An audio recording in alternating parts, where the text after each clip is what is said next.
Os Conselhos para Obreiros de Charles Spurgeon. Capítulo 3. Obreiros bem-sucedidos. Há quem pergunte, que esperança temos de causar qualquer impacto na era presente, de que meio dispomos além do simples Evangelho de Jesus Cristo? Certamente, não estão entre os ricos, e não há entre nós as figuras ilustres da nação. Nossa gente sempre foi e ainda é pobre.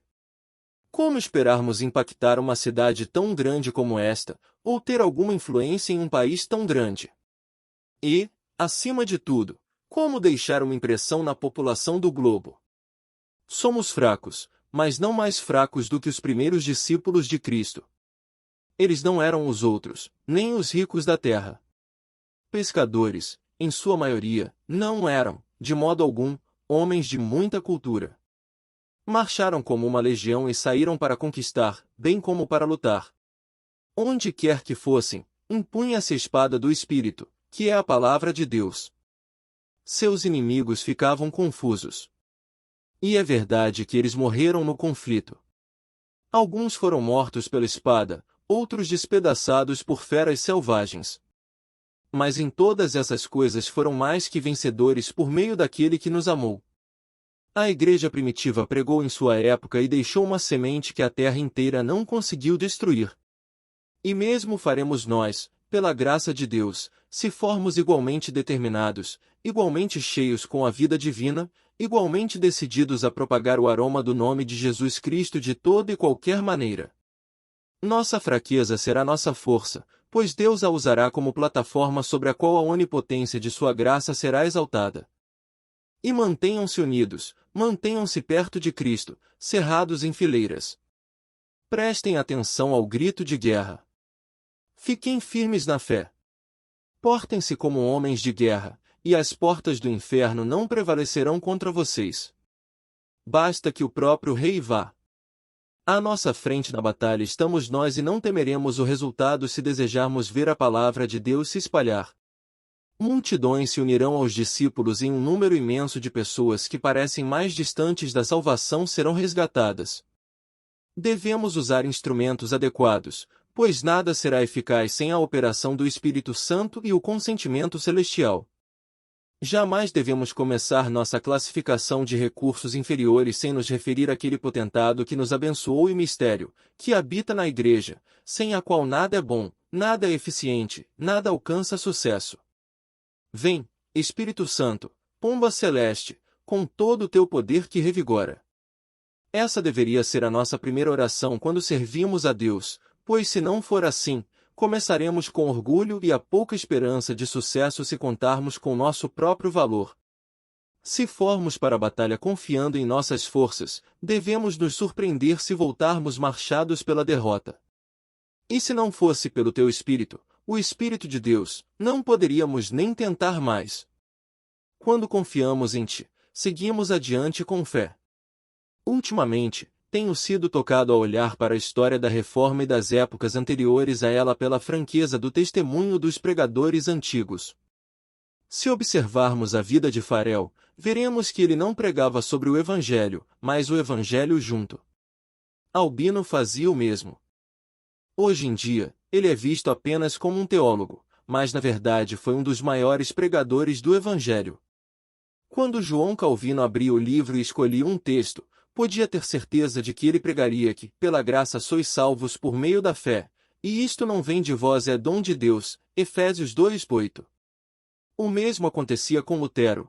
A pregação de Lutero era como um grande sino soando sempre a mesma nota: crê no Senhor Jesus Cristo e viverás, não somos salvos pelas obras, para que ninguém se glorie. Mas pela fé, e somente pela fé, eles diziam e repetiam essas palavras. Eles enfeitavam uma doutrina com palavras difíceis e rebuscadas, mas se esforçavam para que tanto o agricultor que pegava no arado quanto a mulher do pescador pudesse compreender a verdade. O objetivo deles não era construir frases complicadas nem mostrar seus dotes de eloquência pela retórica. Eles nutriam um verdadeiro desprezo por isso e iam direto ao ponto, com a verdade: quem crê tem a vida eterna, crê no Senhor Jesus, tu e tua casa, e sereis salvos. Se desejarmos que a Igreja de Deus seja restaurada à sua glória primitiva, devemos voltar a pregar este evangelho franco e simples. O fato de a cruz estar escondida por detrás do véu de uma linguagem refinada e dissertações todas representa metade do motivo da destituição espiritual do nosso país. Afinal, Jesus Cristo veio ao mundo para salvar os pecadores. Não precisamos apenas pregar com simplicidade, precisamos também ensinar com simplicidade.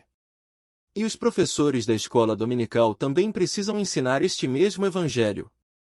Certa denominação admitiu que, embora tivessem suas classes da escola dominical lotadas de crianças, não sabiam de nenhuma delas que houvessem passado a participar dos cultos na idade adulta. Que confissão deplorável! Que professores desprezíveis foram esses! E será que nós não conhecemos professores que acreditavam na doutrina da graça e que teriam lutado tenazmente por ela, mas nas classes da escola dominical conversavam de modo superficial com as crianças, dizendo coisas do tipo: sejam bons meninos e meninas, guardem o sábado, não comprem balas no domingo, respeitem o pai e a mãe, sejam bonzinhos e irão para o céu. E isso não é o Evangelho. O Evangelho é o mesmo para crianças e adultos.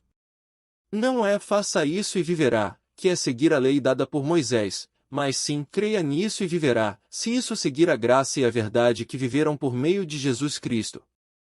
Os professores precisam contar o Evangelho em seus alunos, se querem ver a salvação deles, o Evangelho todo, em nada mais que o Evangelho.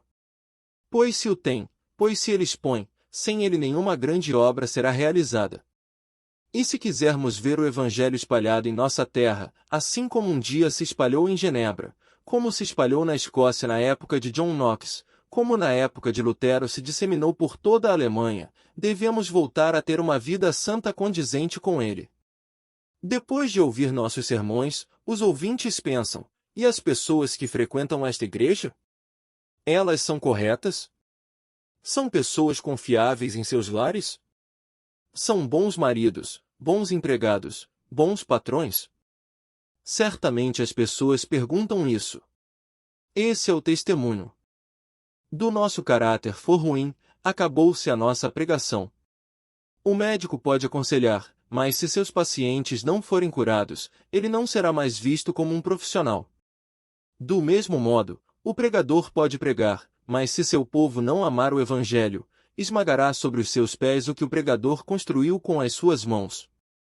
Tudo isso, porém, será insuficiente se nós mesmos não vivermos a verdade. Conforme a lei de Cristo, todo cristão deve ser um ministro em seu campo de atuação. Todo membro de igreja deve ser ativo no que diz respeito a difundir a fé que foi dada, não somente aos ministros, mas a todos os santos, a cada um deles, a fim de mantê-la e propagá-la, de acordo com o dom que Deus deu a cada um. Será que posso me aventurar em uma parábola? Um grupo de homens, como os antigos cavaleiros, teve muitas vitórias em batalhas. Eram homens de valor, com uma coragem indomável. Haviam cumprido as missões e conquistado províncias após províncias para o seu rei. Entretanto, de repente, disseram à Câmara do Conselho: temos na linha de frente um valente guerreiro, com braços capazes de derrotar 50 adversários. Não seria melhor se enviássemos para a guerra alguns homens como ele e deixássemos os soldados como em casa? Não teríamos tanta preocupação, nossos cavalos não ficariam cobertos de suor, nossas armaduras seriam arranhadas na batalha, e sem dúvida alguma grandes coisas seriam realizadas. Ora, os guerreiros da linha de frente, com temor e reverência, empreenderam a tarefa e foram à batalha. Lutaram bem, sem sombra de dúvida, deixaram a pé o inimigo e fizeram grandes proezas. Mas, desde o momento em que o plano foi atrasado e posto em prática, nenhuma ação foi tomada, nenhuma providência conquistada. Então, os homens valentes se reuniram e disseram: o que está acontecendo? Nosso prestígio foi esquecido, nossas fileiras se esvaziaram, nossas flâmulas estão jogadas ao pó. Qual o motivo de tudo isso? Então falou o campeão: naturalmente que isso deveria acontecer. Vocês acharam que apenas 12 ou 15 de nós poderia fazer o barulho de milhares? Quando todos iríamos à guerra e cada um faria a sua parte, avançaríamos sobre o inimigo como uma avalanche e o esmagaríamos. Vamos!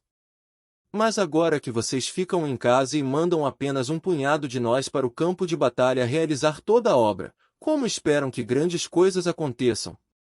Então, cada homem decidiu colocar seu capacete e sua armadura novamente, ir à guerra e as vitórias retornar. E não devemos poupar ninguém, nem homem, nem mulher, nem velho, nem moço, nem rico, nem pobre, mas cada um de nós deve lutar pelo Senhor Jesus, de acordo com sua capacidade. E assim, o reino de Deus virá e a vontade dele será feita no céu e na terra.